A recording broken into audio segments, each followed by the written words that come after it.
ke depan, kami ingin semua lupakan persoalan selama kampanye dan pilkada. Karena Jakarta ini rumah kita bersama. Kita harus bangun bersama. Kami masih ada 6 bulan sampai pelantikan. Kami akan bekerja dengan cepat, dengan baik, meletakkan dasar-dasar. Kami akan berusaha melunasi PR-PR yang janji kami. Tentu tidak mungkin selesai PR-PR itu. Nah, kita harapkan nanti Pak Anies dan Pak Sandi bisa meneruskan. Dan kepada pendukung kami mengerti, pasti sedih, kecewa, tapi nggak apa-apa, percayalah bahwa kekuasaan itu Tuhan yang kasih, Tuhan yang ngambil. Nauzubillah, ternyata yang khawatir sama Ahok itu tidak takut sama Tuhan. Ditulis oleh Daeng dari Siwer.com. Sebelum kita lanjut, jangan lupa subscribe dan nyalakan loncengnya agar Anda menjadi yang pertama mendapatkan informasi dari jurnal terupdate.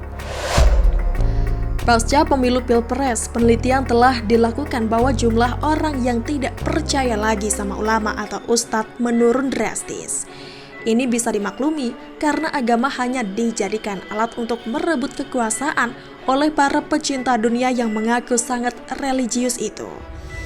Pilkada DKI 2017 adalah pilkada paling terburuk, sangat kotor. Tidak akan pernah dilupakan itu. Meskipun dalam politik itu tidak perlu baper, namun menggunakan agama dengan cara-cara yang kotor, membekas dengan sendirinya sangat dalam di benak. Bukankah mayat pun diancam tidak disolatkan karena semasa hidupnya mendukung Ahok, atau keluarga si mayat mendukung Ahok? Dan setelah berjalan beberapa waktu, semuanya terbukti dengan sendirinya. Bagaimana kualitas Anies dalam memimpin Jakarta?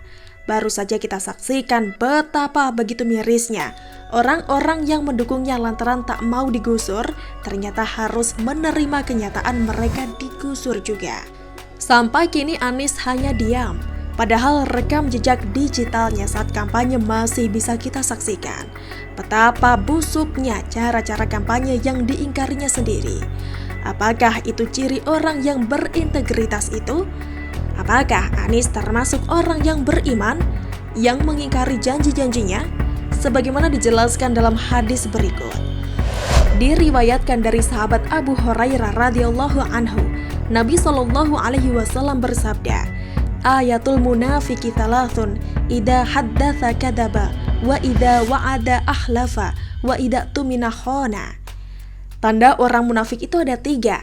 Jika berbicara berdusta, jika berjanji maka tidak menepati, dan jika diberi amanah, dia berkhianat.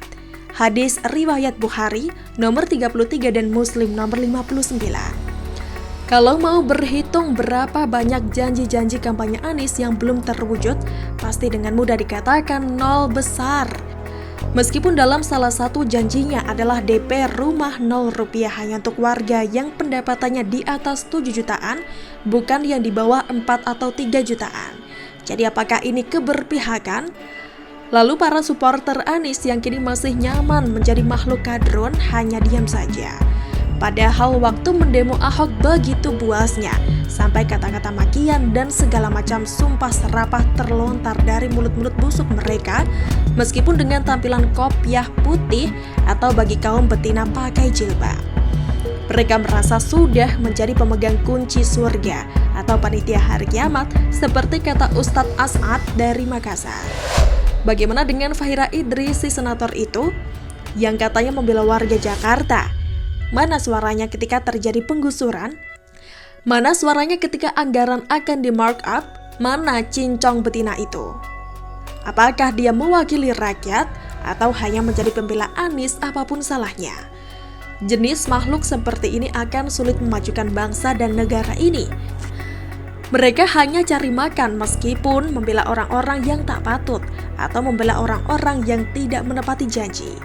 Ya, maklumlah. Mereka ini semua satu kelompok dengan ciri khas gaya pemikiran yang sok paling benar. Namun ketika jelas-jelas melakukan kesalahan, seolah-olah tidak tahu, seolah-olah bukan dia yang melakukannya. Mereka justru mencari-cari kesalahan orang-orang yang jujur dan amanah. Lihat saja bagaimana Jokowi yang jujur dan kinerjanya bagus saat kampanye Pilpres diserang habis-habisan. Sudah banyak modal yang mereka kerahkan demi bisa menjungkal Jokowi. Tapi sayangnya Tuhan berkata lain. Mereka dipermalukan, apalagi orang yang mereka bela, Prabowo Subianto, malah merapat dengan Jokowi. Duh kasihan, sia-sia sudah perjuangan busukmu itu, Drun. Sekarang kita lihat bagaimana Ahok baru saja dipanggil ke BUMN, mereka panas dingin. Mereka langsung bergerak memprovokasi pekerja di BUMN. Belum ada keputusan Ahok akan ditempatkan di mana, mereka sudah berkoar-koar seperti ada yang membahayakan hidup mereka. Para munafikin itu, baik yang ada di Pertamina atau di PLN, langsung kejang-kejang. Mereka bereaksi karena bakal tahu kalau memang Ahok yang jadi dirut di salah satu BUMN bidang energi, maka lahan-lahan basah yang selama ini sudah menopang hidup foya-foya mereka terganggu.